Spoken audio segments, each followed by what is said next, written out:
고린도후서 12장 7절에서부터 10절까지 말씀입니다. 성경 299면에 있는 말씀을 제가 봉독하겠습니다. 여러 계시를 받은 것이 지극히 크므로 너무 자만하지 않게 하시려고 내 육체의 가시 곧 사탄의 사자를 주셨으니 이는 나를 쳐서 너무 자만하지 않게 하려 하십니다. 이것이 내게서 떠나가게 하기 위하여 내가 3번 주께 간구하였더니 나에게 이르시기를 내 은혜가 내게 족하도다. 이는 내 능력이 약한 데서 온전하여짐이라 하신지라. 그러므로 도리어 크게 기뻐함으로 나의 여러 약한 것들에 대하여 자랑하리니 이는 그리스도의 능력이 내게 머물게 하려 함이라. 그러므로 내가 그리스도를 위하여 약한 것들과 능력과 공핍과 박해와 공고를 기뻐하노니 이는 내가 약한 그때에 강함이라. 아멘. 할렐루야. 2023년 1월 두 번째 주일입니다. 여러분 나오심을 진심 하나님께서 복 주시고 은혜 베풀어 주실 것이라고 믿습니다. 그런 의미에서 우리 서로를 좀 축복하겠습니다. 하나님은 당신을 축복하십니다. 이렇게 서로 인사할까요? 하나님은 당신을 축복하십니다. 당신을 축복하십니다. 네, 축복하십니다.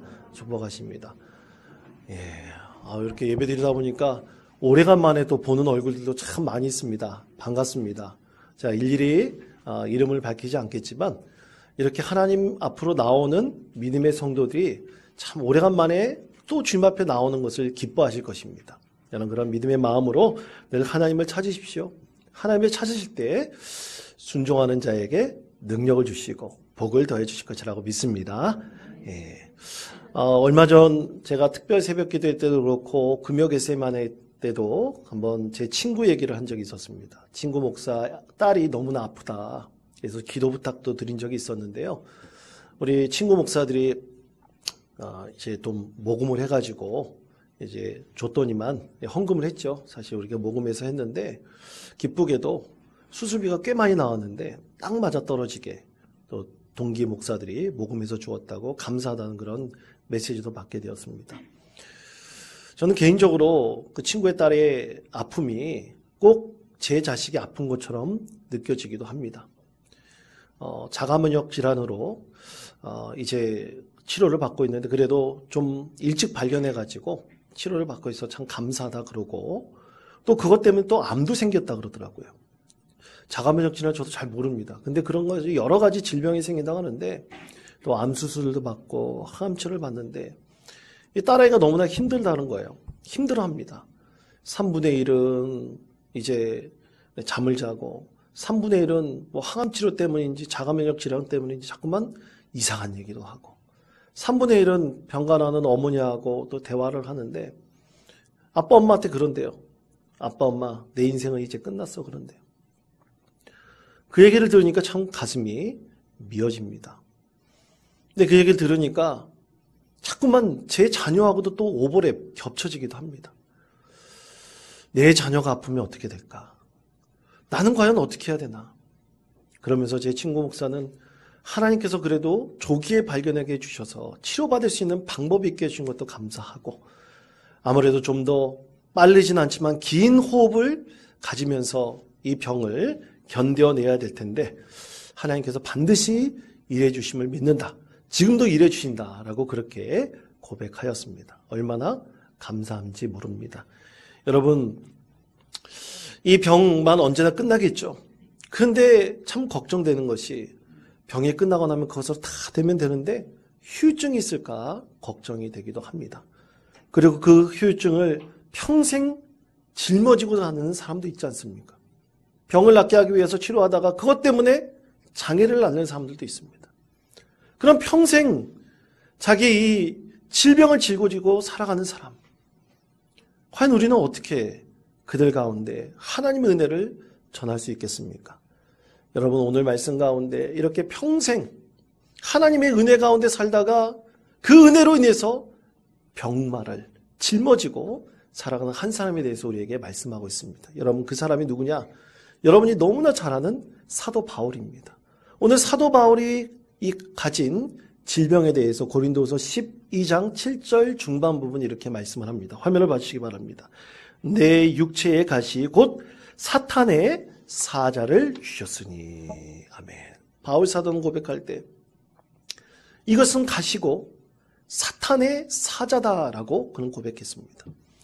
대체 어떤 질병이길래, 무슨 병이길래 그는 육체의 가시고 사탄의 사자라고 이렇게 고백하고 있을까요?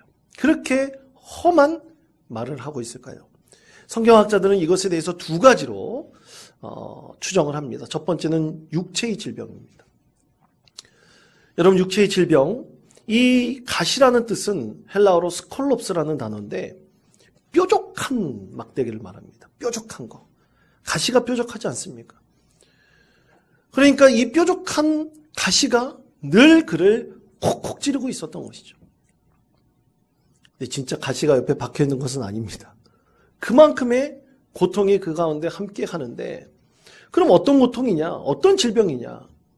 그것에 대해서 추정할 수 있는 말씀이 갈라디아서 4장 15절의 말씀입니다. 갈라디아서 4장 15절 말씀에 갈라디아 교인들이 이에 대해서 바울 사도가 얘기할 때 너희 눈이라도 빼어 나에게 주었으리라 하면서 갈라디아 교인들이 바울 사도를 그렇게 잘 섬기고 사랑하는 마음을 표현하는 하나님의 말씀이 있어요. 그러니까 눈이라도 빼어줄 정도로 갈라디아 교인이 바울을 사랑했다는 얘기니까, 혹시 바울이 공부도 잘하고 글도 잘 쓰는 사람 아닙니까? 혹시 바울에게 이 눈질환이 아주 심하게 들어서 눈병을 계속 앓고 있는 것은 아닌가, 그렇게 추정할 수가 있습니다. 그래서 육체의 가시가 이런 육체의 질병을 말하는 것이죠. 또 하나는 사도 바울의 대적들로 인해서 나타난 마음의 상처예요. 여러분, 사도 바울이 복음을 전할 때 얼마나 많은 그의 대적들이 있었습니까? 거짓 교사들이 있었습니까? 복음 증거 하나하나 할 때마다 따지고 들고, 또 그가 복음 증거하는 것이 참되냐 거짓되냐, 거짓 교사들이, 그 이단들이 바울 사도가 복음 증거하는 것을 그렇게 반대를 했습니다. 지난 시간에 설교할 때도 말씀드렸지만 안디옥에서부터 이고니온 루스라까지 갈 때 유대인들이 와가지고 바울 사도를 방해했어요. 돌팔매질해가지고 바울 사도가 죽을 뻔하기도 했었습니다. 그런 대적들이 그를 방해하는데 얼마나 그 마음에 상처가 입었겠습니까? 그 분노의 마음을 누구에게 말도 할 수 없습니다. 이렇게 사탄의 사자와 같은 그의 마음의 상처, 그리고 육신의 질병 가운데 그가 참으로 큰 짐을 짊어지고 고통 가운데 살고 있었습니다. 그러면 여러분, 그가 이런 질병을 언제부터 시작됐을까요? 여러분, 평생 자기가 태어날 때부터 질병을 가진 사람이 있지만 대부분의 많은 분들이 살다가 걸리는 질병들이 많습니다.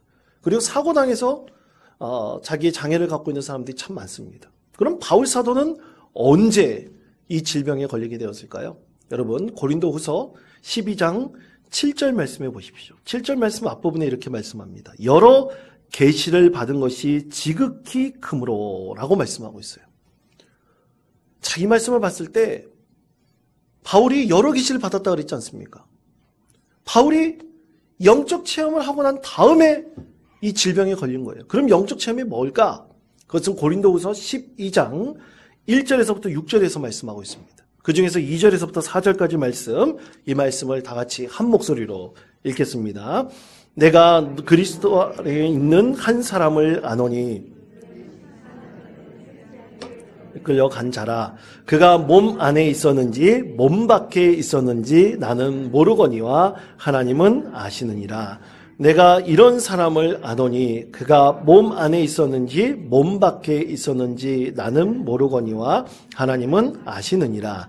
그가 낙원으로 이끌려가서 말로 표현할 수 없는 말을 들었으니 사람이 가히 이르지 못할 말이로다. 아멘. 자, 이 부분을 가리켜서 바울이 자기가 영적 체험을 한 것을 고백하는데 3층천 체험이라고 합니다. 바울의 3층천 체험. 여러분, 3층천에 한번 가보셨습니까? 가보고 싶지 않습니까? 저도 가보고 싶은데 여러분도 그런 영적 체험을 할 수 있는 믿음의 성도 되시기를 축복합니다. 아멘? 아멘 하시면 크게 하십시오. 아멘? 예, 꼭 하시기 바랍니다. 근데 이 바울의 삼층전 체험이라는 게 천국 체험이에요. 천국에 들어갈 것 같은 그 환상과 체험을 하나님께서 그의 영을 들어가지고 하늘에 올라가게 하신 거예요. 얼마나 환상적인 체험입니까?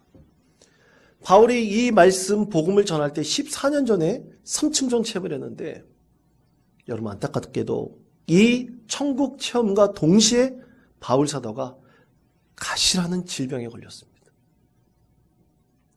여러분 너무나 아이러니하지 않습니까? 너무 역설적이지 않습니까?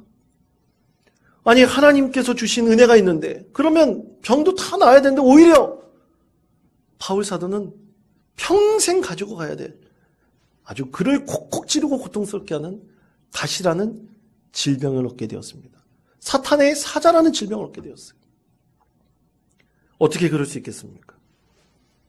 그렇다면 그가 왜 이렇게 지독한 질병을 앓게 되었을까요? 오늘 성경에서는 그것에 대해서 하나님께서 두 가지로 말씀을 하십니다. 첫 번째는 이것입니다. 나를 쳐서 자만하지 않게 하려 하심이라. 아멘. 자, 우리 고린도후서 12장 7절 전체의 말씀을 우리가 목소리를 합하여 한 목소리로 읽겠습니다. 여러 계시를 받은 것이 지극히 크므로 너무 자만하지 않게 하시려고 곧 사탄의 사자를 주셨으니 이는 나를 쳐서 너무 자만하지 않게 하려 하심이라. 아멘. 자, 여러분 이 말씀 들으면 어떻게 느껴지세요? 하나님께서 영적 체험을 주신 거 참 고맙죠. 감사하죠. 천국 체험하고 싶죠. 근데 천국 체험과 동시에 하나님께서 질병에 들게 하신다면 하나님 감사합니다.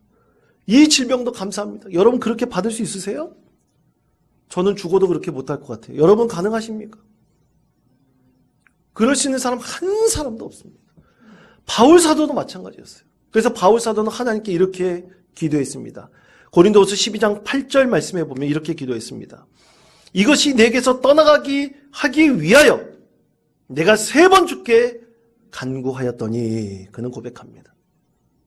여러분 3번 기도했다고 그랬어요. 어떤 기도일까요?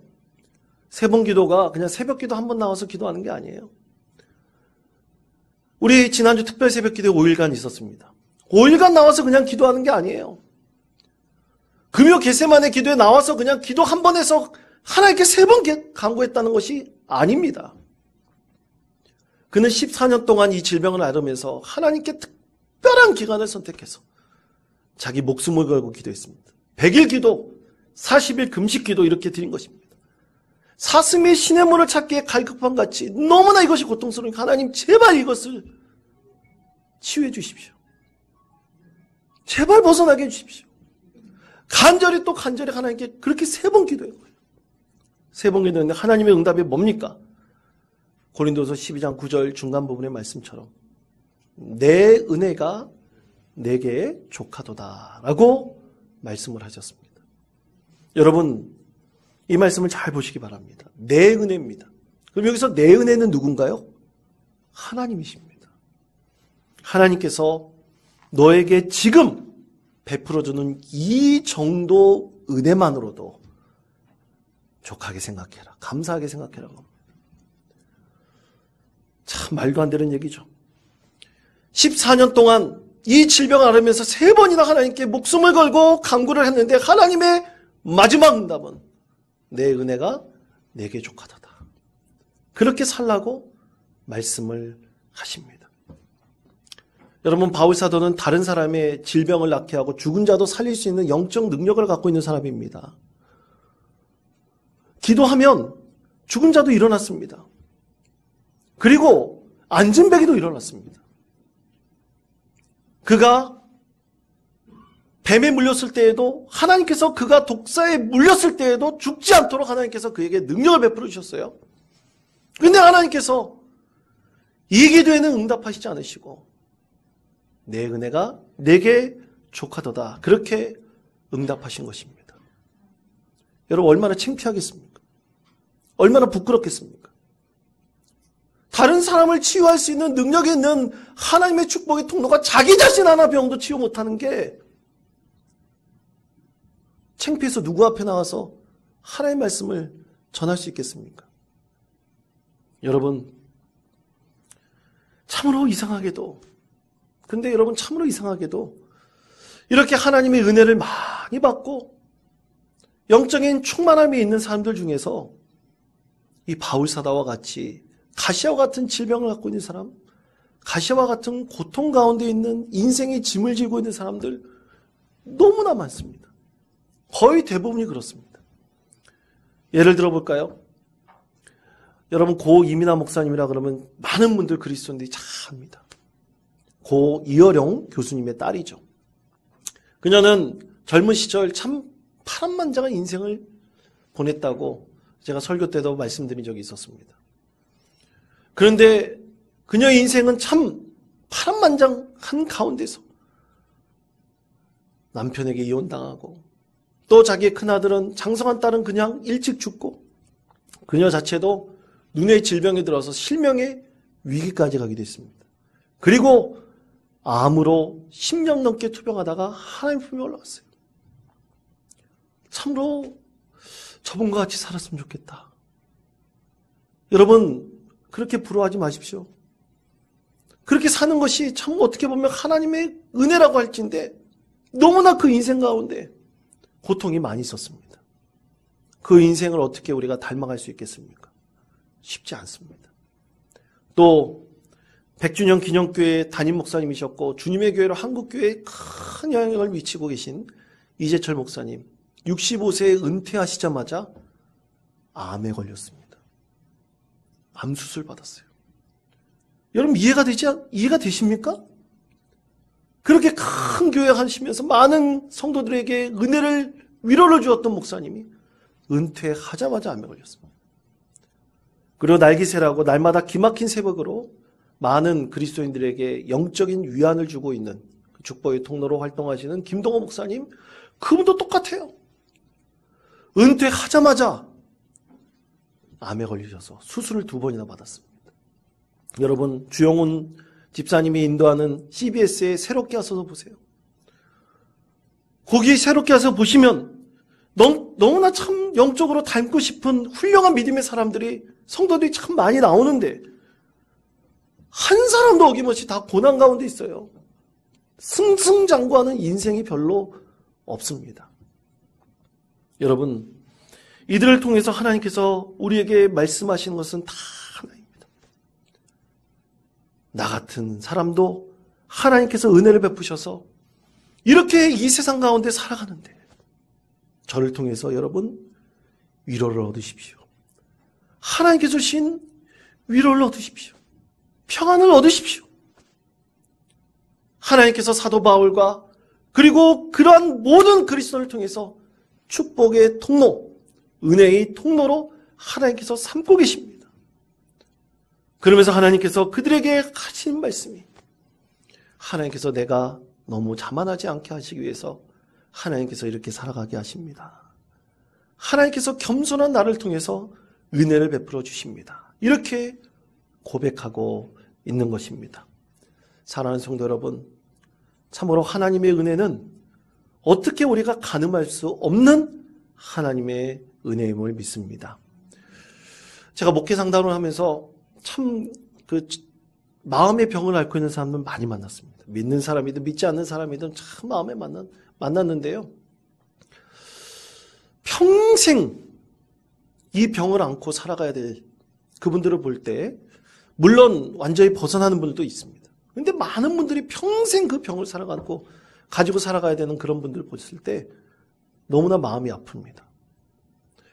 그 중에서 2020년 세바시라고 세상을 바꾸는 시간이라는 프로그램에 등장하여 많은 사람들에게 위로를 주는 기독교인 한 명이 있는데요. 이관영이라는 한 청년이 있습니다. 화면에 보시는 분입니다. 그는 18세에서부터 조현병을 앓았습니다. 그리고 장애인 인식 개선 교육 강사로 그리고 마인드 포스트 기자로 또 작가로서 많은 크리스찬뿐만 아니라 안 믿는 사람들에게도 큰 위로와 평안을 주고 있습니다. 여러분, 그가 앓고 있는 이 조현병이라는 뜻은 여러분 화면에 보시면 조절할 조자 그리고 줄 현자를 써가지고 현악기의 현을 잘 조율하면 아름다운 소리를 내는 것처럼 꾸준한 관리와 적절한 약물 사용으로 일상생활이 가능한 병이라는 뜻입니다. 그는 19년째 이 질병을 앓고 있습니다. 지금도 약물을 복용하고 있습니다. 그는 그런데도 자신과 같은 고통 속에 살고 있는 많은 사람들의 위로자가 되기를 간절히 원하고 있으면서 책을 하나 썼어요. 책 제목이 참 기막힙니다. 바울의 가시라는 책을 썼습니다. 얼마나 감동적이고 위로를 주는지 모릅니다. 이관영 씨가 그럼 어떻게 이런 질병을 앓게 됐느냐? 선천적인 것은 아닌 것 같아요. 어렸을 때 이유 없이 아버지의 폭력 가운데 살았습니다. 매일같이 맞았어요. 그리고 그렇게 아버지한테 폭력에 시달리다 보니까 자존감이 낮아졌으니까 학교를 가면 학교에서 그 위로를 얻어야 되고 힘을 얻어야 되지 않습니까? 아니에요. 친구들이 괴롭힙니다. 학교 폭력의 희생자가 되었어요. 그래서 속으로 생각했어요. 분노를 가지고 분노를 억누르면서 내가 언젠가 저들에게 복수를 할 것이다. 그 복수는 내가 공부를 열심히 해가지고 유명한 사람이 되어서 저들을 짓누르는 것이다. 그렇게 생각해서 공부를 진짜 불같이 했습니다. 120시간을 잠을 자지 않고 잠을 안 자기 위해서 허벅지에 칼과 콤파스를 찌르면서까지 그렇게 공부를 했대요. 그러다 보니 불면증이 생기고 우울증이 심해져서 결국에는 대학은 겨우 들어갔지만 이 병이 심하게 되어서 조현병 진단을 받았습니다. 그런데 이 청년은 크리스찬이에요. 예수 믿는 사람입니다. 성경 말씀을 읽는데 성경 말씀 가운데 마태복음 5장 44절 말씀이 자기 심장을 꽉 박혔어요. 이런 말씀입니다. 나는 너에게 이르노니 너의 원수를 사랑하며 너희를 핍박하는 자를 위해서 기도하라는 그 말씀이 가슴이 탁 박혔어요.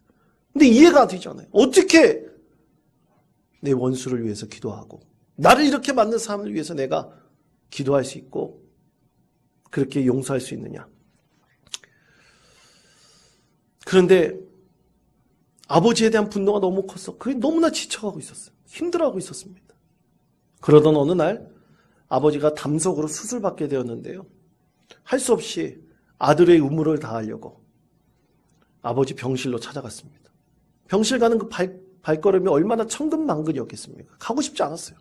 근데 할 수 없이 아들이기 때문에 갔어요. 병실에 들어섰습니다. 들어서는 그 아들을 보면서 아버지가 내뱉은 첫 마디. 아들아, 내가 오니 병이 다 나은 것 같구나. 이 한마디에 그렇게 분노의 탑을 쌓아가던 이관영 성도의 마음이 그 분노의 탑이 조금씩 녹아내리기 시작을 했어요. 그리고 아버지를 옆에서 병간호했습니다. 병간호하면서 지금까지 살아왔던 시간 가운데 아버지와 대화했던 것보다 더 많은 대화를 했어요. 아버지가 눈물을 흘리면서 아들에게 내가 미안하다. 용서를 구했습니다. 그때부터 아버지와의 관계가 회복되기 시작했습니다. 그러면서 그 안에 용기가 생기기 시작했어요. 나 같은 이런 병을 앓고 있는 사람들을 위해서 내가 위로자가 되어야 되겠다. 그래서 그는 열심히 노력했습니다. 대학에 가서 박사과정도 밟고 또 아까 소개시킨 대로 장애인 인식개정 교육 강사가 되고 또 기자가 되고 작가가 되어서 지금도 많은 사람들에게 믿는 사람이든 믿지 않는 사람들에게 힘과 위로를 주고 있는 믿음의 사람이 되었습니다. 사랑하는 성도 여러분, 어떻게 이런 역설적인 하나님의 은혜를 우리가 이해하고 받아들일 수 있겠습니까? 여러분, 하나님께서는 우리에게 겸손하라고 말씀하셔요.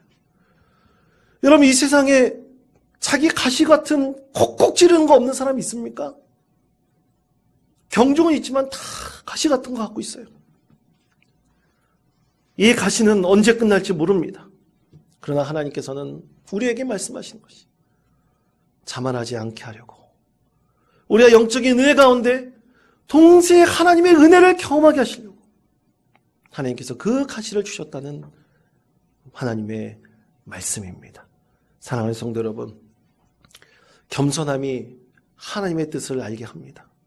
우리가 진정한 하나님께 겸손하여 하나님께서 우리의 삶을 통해서 얼마나 영광받기를 원하시는지 그것을 믿음 가운데 깨닫고 늘 하나님의 은혜 가운데 거하는 주님의 사랑하는 자녀 되시기를 간절히 축복합니다. 두 번째는 내 능력이 약한 데서 온전하여짐이라 라는 말씀입니다. 자, 고린도후서 12장 9절의 말씀, 이 말씀을 한 목소리로 읽겠습니다. 나에게 이르시기를 내 은혜가 내게 족하도다. 이는 내 능력이 짐이라 하신지라. 그러므로 도리어 크게 기뻐함으로 나의 여러 약한 것들에 대하여 자랑하리니 이는 그리스도의 능력이 내게 머물게 하려 함이라. 아멘. 바울 사도는 두 번째, 하나님께서 이 가시를 물러가지 않게 하시는 이유가 내 능력이 약한 데서 온전해지기 때문입니다. 그리고 오늘 이 9절 마지막 부분에 이는 그리스도의 능력이 내 안에 머물게 하려고 하기 때문입니다. 라고 고백하고 있습니다. 이 뜻이 무슨 뜻입니까? 내가 죽어야지 그리스도가 사는 겁니다.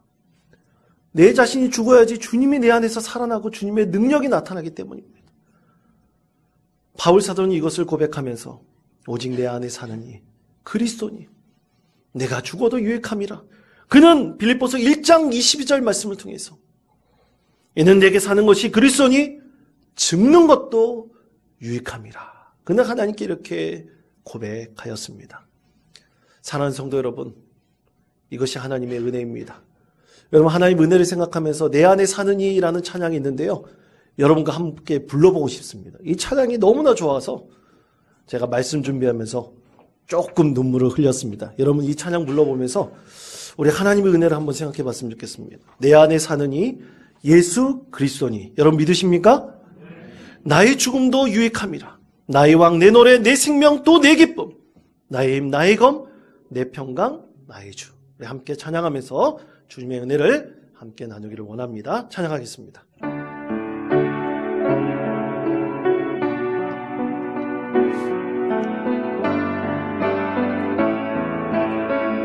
내 안에 사느니 내가 내 사느니 예수 그리스도니 나의 죽음도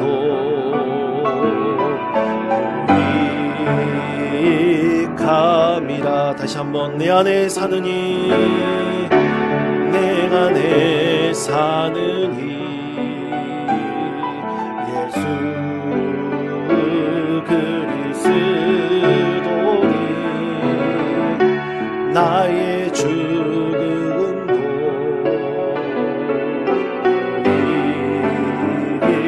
유익함이라. 나의 왕, 나의 왕, 내 노래, 내 생명, 또 내 기쁨, 나의 힘, 나의 것, 내 평화, 나의 주. 내 안에 내가 내 사느니 예수 그리스도니 나의 죽음도